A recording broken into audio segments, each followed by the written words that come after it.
Un any, 52 setmanes, un repte fotogràfic. Aquesta setmana, el Lluís m'ha convidat a presentar el nou. Fotografia de carrer. M'acompanyeu? Anem-hi.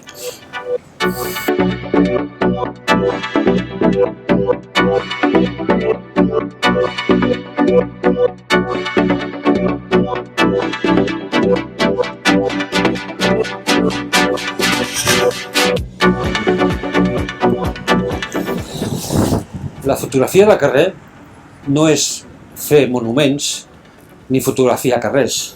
La fotografia de street és fotografiar la gent a la seva vida urbana diària. Buscar moments significatius, graciosos i memorables de la gent tal com és, sense preparar ni sense posar. Anem-hi? Com que a tots ens fa por a vegades fer fotos a desconeguts al carrer, us vaig a proposar un senzill truc per fer fotos amb discreció i sense molestar ningú.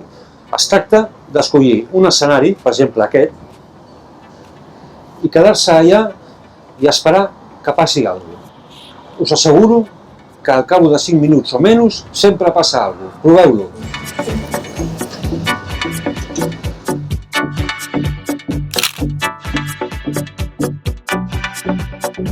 Ja veieu? És fàcil. És qüestió de provar-lo. És qüestió de sortir, caminar molt i provar-lo. Jo us animo, perquè us asseguro que quan obteniu una bona foto de street photo és una gran recompensa. Ànims! Adeu!